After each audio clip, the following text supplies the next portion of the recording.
नमस्कार दोस्तों। कहानी शुरू होने से पहले मैं आप लोगों को एक बात बताना चाहती हूँ कि मेरा पहला चैनल बंद हो गया क्योंकि बहुत लोगों को नजर लग गया था, परंतु आप लोगों की आशीर्वाद मिली तो उन लोगों को मैं अब भी मात दे सकती हूँ। मेरा भरोसा है आप लोग मेरा साथ देंगे। आए अब हम कहानी की शुरुआत करते हैं। एक सुनसान गांव के किनारे एक पुरानी हवेली खड़ी थी। गांव वाले कहते थे कि वह हवेली श्रापित है और रात को वहां कोई नहीं जाता था। एक दिन एक साहसी युवक आदित्य ने तय किया कि वह इस रहस्य को सुलझाएगा। शाम होते ही आदित्य उस हवेली की तरफ निकल पड़ा। हवेली के पास पहुंचकर उसने देखा कि दरवाजे पर एक बड़ा ताला लगा था। उसने चारों ओर देखा और पाया कि पीछे का दरवाजा थोड़ा खुला हुआ है। वह धीरे धीरे अंदर दाखिल हुआ। हवेली के अंदर घुसते ही उसे एक सिहरन महसूस हुई। हवा में एक अजीब सी खामोशी थी, मानो कोई उसे देख रहा हो। आदित्य ने अपने फोन की टॉर्च जलाकर आगे बढ़ना शुरू किया। उसने देखा कि दीवारों पर पुराने चित्र लगे थे जिनमें अजीब अजीब शक्लों के लोग थे। अचानक उसे ऊपर की मंजिल से किसी के चलने की आवाज सुनाई दी।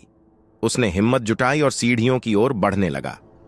सीढ़ियों पर कदम रखते ही उसे महसूस हुआ कि किसी ने उसे पीछे से धक्का दिया। वह गिरते गिरते बचा। ऊपर पहुंचकर उसने देखा कि एक कमरा आधा खुला हुआ था। उसने दरवाजे को धीरे से धक्का दिया और कमरे के अंदर दाखिल हुआ। कमरे में एक पुरानी अलमारी थी। उसने अलमारी खोली तो एक पुरानी किताब गिर पड़ी। किताब के पन्ने पलटते ही एक कागज बाहर गिरा। उस पर लिखा था, छाया का राज यहां छिपा है। अचानक कमरे की बत्तियां टिमटिमाने लगीं और दरवाजा जोर से बंद हो गया। आदित्य का दिल जोर जोर से धड़कने लगा। उसने महसूस किया कि कमरे में कोई और भी है। उसने चारों ओर देखा लेकिन कोई दिखाई नहीं दिया। तभी एक परछाई दीवार पर उभर आई। वह परछाई धीरे धीरे आदित्य की ओर बढ़ने लगी। आदित्य ने तुरंत कमरे से बाहर निकलने की कोशिश की, लेकिन दरवाजा जाम हो चुका था। परछाई अब उसके बिल्कुल पास थी। आदित्य ने जोर से चिल्लाया, कौन हो तुम? परछाई ने धीमी आवाज में कहा, मैं इस हवेली का मालिक हूं और तुम्हारी तरह ही मैं भी इस रहस्य को सुलझाने आया था। आदित्य ने डरते हुए पूछा, फिर तुम्हारे साथ क्या हुआ? परछाई ने जवाब दिया, मुझे यहां फंसा दिया गया और अब तुम भी यहां से नहीं निकल पाओगे। आदित्य ने एक आखिरी बार दरवाजे को खोलने की कोशिश की, लेकिन असफल रहा। अचानक हवेली की सभी खिड़कियां और दरवाजे अपने आप खुल गए।